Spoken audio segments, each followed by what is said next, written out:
افغانستان عالمی دہشت گرد تنظیموں کا مرکز بن چکا ہے، جہاں 23 تنظیمیں 53 ممالک میں دہشت گردی میں مصروف ہیں۔ 17 دہشت گرد تنظیموں کا نشانہ صرف پاکستان ہے۔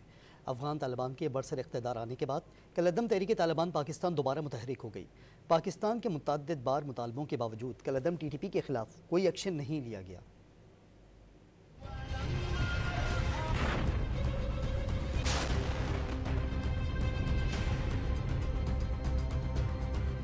افغانستان عالمی دہشت گرد تنظیموں کا گڑھ بن گیا۔ دہشت گردی کا نشانہ بننے والوں میں پاکستان سر فہرست ہے۔ افغانستان میں 23 دہشت گرد تنظیمیں 53 ممالک میں دہشت گردی کرتی ہیں۔ 23 میں سے 17 دہشت گرد تنظیمیں صرف پاکستان کو نشانہ بناتی ہیں۔ ان دہشت گرد تنظیموں میں ٹی ٹی پی، جماعت الاحرار، بلوچ دہشت گرد تنظیمیں سر فہرست ہیں۔ پاکستان میں دہشت گردی کی بڑھتی لہر میں ٹی ٹی پی افغان حمایت کا مرکزی کردار رہا۔ T T P Afghan Taliban کے اقتدار میں آنے کے بعد دوبارہ متحرک ہو گئی ہے۔ ایشیا پیسیفک فورم کے مطابق 2020 کے بعد سے ٹی ٹی پی کے حملوں میں اضافہ ہو رہا ہے۔ ٹی ٹی پی نے 2020 میں 49، 2021 میں 198 اور 2022 میں 237 حملے کیے۔ پاک فوج کے آپریشنز کی بدولت ٹی ٹی پی کے حملے کم ہوئے۔ پاکستان میں حالیہ دہشت گرد واقعات میں افغانستان میں چھوڑا جانے والا امریکی اسلحہ استعمال ہوا۔ پچھلے 2 برسوں میں پاکستان میں ہونے والے تمام خودکش حملہ آور بھی افغان تھے۔ ٹی ٹی پی کو افغان طالبان کی مکمل پشت پناہی حاصل ہے۔ پاکستان کے بارہا مطالبے پر بھی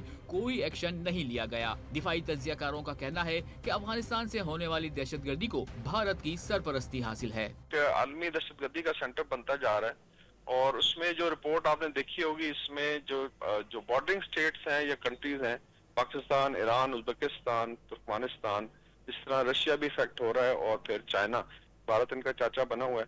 ٹیررزم پہ پاکستان کی پالیسی بڑی کلیئر ہے، زیرو ٹالرنس ہے، اور پاکستان نے 20 سال اس کو لڑا ہے، تو سال ایک اور صحیح۔ اقوام متحدہ کی حالیہ رپورٹ میں بھی طالبان کے دور میں خطے میں عدم استحکام بڑھنے کا انکشاف کیا جا چکا ہے۔